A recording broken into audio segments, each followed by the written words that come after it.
Hey everybody, so here's our second little video on the ancient wisdom tradition of Confucianism. Confucius's vision for the restoration of society into a harmonious whole is rooted in personal transformation, the cultivation of excellent individuals, one person at a time. That's the only way it's going to work. Utilizing our will to better reflect or make manifest the mandate of heaven, the ideal. There's a later Confucian philosopher called Mencius, and he put it this way, before you can have world peace, you have to have peace in the nation. And before you can have peace in the nation, you have to have peace in the state. And before you can have peace in the state, you have to have peace in the city. And before you can have peace in the city, you have to have peace in the neighborhood. And before you can have peace in the neighborhood, you have to have peace in the home. And before you can have peace in the home, you have to have peace in the individual. In other words, it doesn't help us to agonize about foreign wars if I'm going around in the consciousness of conflict all the time. Gandhi talked about, I can't do anything about Syria today, but I can, Gandhi said, vow to carve a zone of peace around me. And that wherever I go today, whoever I interact with, the way I drive my car, the way I shop at the market, the way I interact with people in email, on the phone, or in my family, or at work, I can vow to not manipulate anybody, to not be violent. I can't control what others are going to do to me, but I can commit to willfully behaving in a peaceful way toward others. That's the sense in which Mencius means that I should be the change that I want to see in the world. And to that end, Confucianism champions three specific virtues that I want to think about with you today: Shu, Ren, and Li. So in other words, these are the three specific virtues that Confucius believed we should be teaching our young, and we should also be practicing ourselves and using our will to cultivate these behaviors and attitudes. So the first one is called Shu, S-H-U, and it's usually translated into English as reciprocity. Maybe an even clearer word would be empathy. The consciousness of simply raising my awareness so that I am aware of how my actions and words are impacting others. Every time you turn your turn signal on when you're driving, you're practicing the consciousness of Shu. You are taking into account the experiences of all the people driving behind you. And you're saying, if I were them, I would appreciate a little blinking light to let someone know that I'm going to take this giant machine over here instead of over there, and that would help me stay alive and get home for dinner. And so that's a kindness, isn't it? To turn on your turn signal. That kindness is born from the consciousness of Shu, of reciprocity. It's the golden rule. We've all heard it before. Do unto others as you would have them do unto you. Although in Confucianism, it's stated in the negative. It's even stronger. Confucius said, what you don't like being done to you, don't do it to others. Confucianism then simply starts with this state of consciousness, of empathetic awareness, being conscious of how I am impacting others. That's Shu. And out of Shu comes the second idea I want to think about with you today, and it's Ren, R-E-N. And Ren means benevolence or kindness. And specifically, though, it is kindness as an act of will. So this has nothing to do with the heart or with emotions, and we're not going to use the word love right here. We're going to use this idea of the willful decision to act for the good of the other without any thought about what I'm going to get in return. For those of you in the Christian tradition who've done some New Testament studies, you might recognize the idea of agape, the Greek word agape, which is the New Testament's word for love. The Gospels were written in Greek.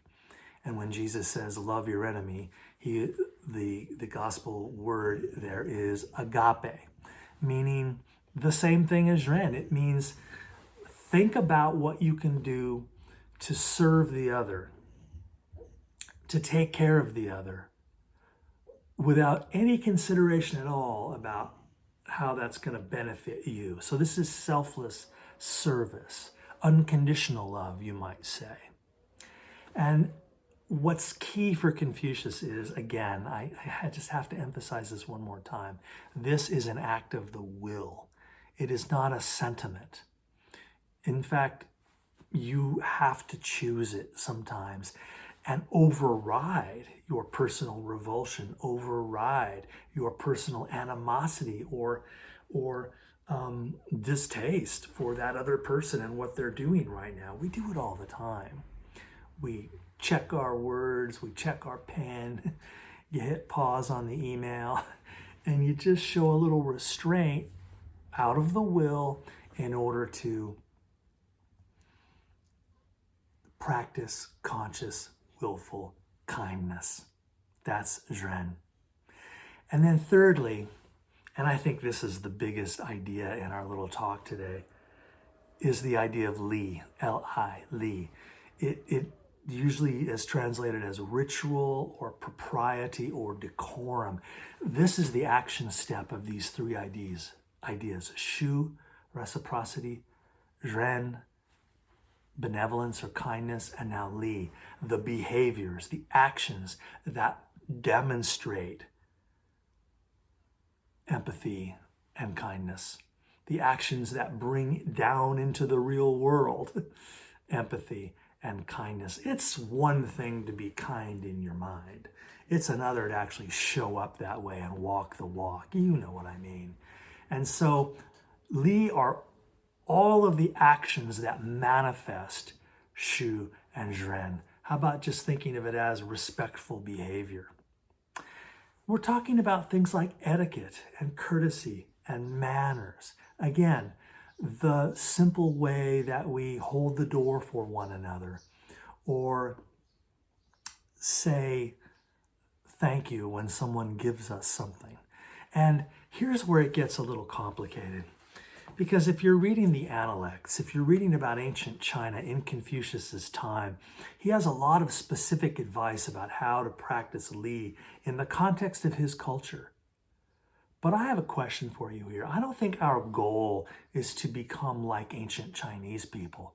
My question is there something in Confucianism, in the idea of Li, that we can use, that we can apply today, even here in the United States, where I am in Southern California, which is one of the most informal cultures in the world? Everybody calls everybody by their first name.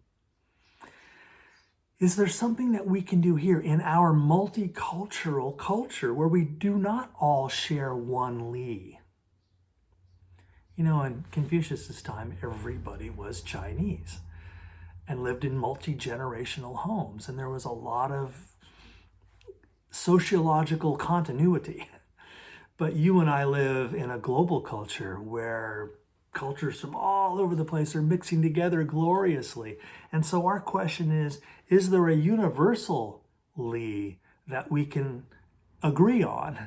And then within our subcultures have all of our own special little ways of doing things. Nobody is advocating that we all conform to some sort of horrible monoculture. However, is there a kind of bedrock of dignified, respectful behavior that we could maybe agree to learn how to do a little bit better than we are doing it? So I'm thinking of thank you notes. Let's talk about just one example. In my family, some of you know this, I'm a first-generation American. My mother and father emigrated here to the United States in the year 1950. It was right after World War II. They came here from the Netherlands, from Holland. And Europe was war-torn, and there was no opportunity for young married couples. So they, like many young Europeans after World War II, scattered around the world. Many went to Australia, Canada, Mexico, everywhere, and a lot came to the United States including my mom and dad. So they came to the US, and then I was born here after that. And so I grew up in Southern California in a town called Ventura, and it was just me and my two older brothers and my mom and dad, the five of us. And every single member of my family was back in Europe, back in the Netherlands. So I never got to know my cousins or my aunt and uncle, my aunts and uncles, my grandfather and grandmother on both sides. You know, I met a few of them through the years, a quick plane trip here and there, but I didn't have relationships with them. So whenever my grandfather would send me a birthday present when I was a little kid, like let's say when I'm 8, he sent me a little fire truck or something. My mom would always say, okay, Peter, I need you to sit down and write your grandfather a thank you note. And being 8, of course, I didn't want to do it. I'm like, why? Why should I do that? First of all, he knows that I'm grateful, so it's sort of redundant to say thank you. And besides, I don't want to do it. And when you're 8, that's everything, right? I don't want to do it. Therefore, if you make me do it, it's fake and it's hypocritical. That's your big insight when you're 8. All adults are hypocrites and phonies, right? And you're like, I'm not doing it. And my mom would say, well, I appreciate your perspective, but sit down and do it. So I would write this thank you note. Dear Grandpa, thank you for the red fire truck. I really appreciate it. I'm going to play with it a lot. Love, Peter. And I sent it. Didn't mean a thing to me, right, as a kid. Okay, fast forward many years. I'm now an undergrad at UC Santa Barbara in my 20s. And my grandfather passes away. And my mom flies back to Haarlem, to Holland, to do the funeral and to go through his apartment, you know, like what happens when people pass away. Somebody has to empty out the apartment. And she called me because she found something under the bed in my grandfather's apartment in Haarlem, in the Netherlands. She found a shoebox.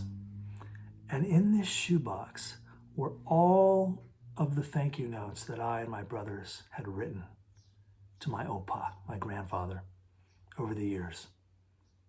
These were precious items for him. And when I got that news from my mom, I got it. I understood Li, really for the first time, that the ritual of writing a thank you note was the concrete channel through which kindness and connection flowed. So Li is the vein, and Ren and Shu are the blood. Without the channel of these sometimes prescribed behaviors, there can be no love flowing between us. And all of that went over my head as a kid, of course, but I grew up and I kind of realized, oh, now I get it. My grandfather, who went through the difficulties of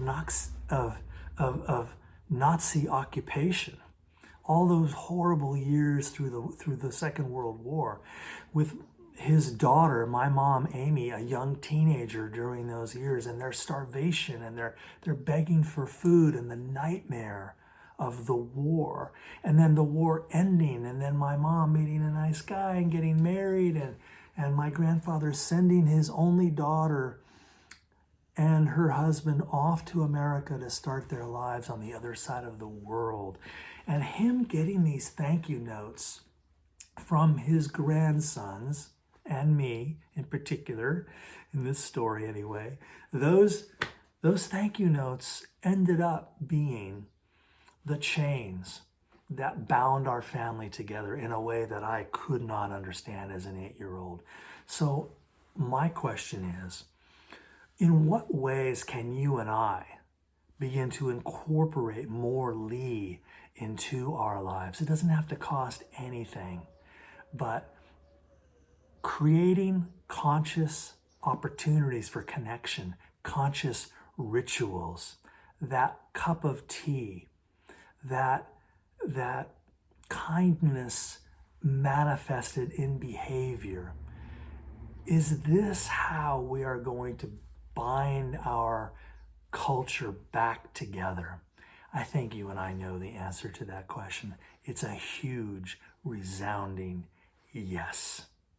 Confucianism has power, despite its antiquity and some of the anachronisms of its own literature. If we creatively apply those Confucian principles here in the diversity and beauty and multicultural world that we live in, I think there's something really nourishing about these ideas worth considering. And the willful practice of kindness is, again, a juxtaposition against the wu wei, the naturalness. But in the end, Taoism and Confucianism are complementary, not opposing. And I've heard one of my Chinese friends put it this way. He said, you know, as Chinese people, we are Taoists in private and Confucian in public. So perhaps there's a way that you and I can think about these two perspectives, Taoism and Confucianism, as complementary, as complementary as yin and yang.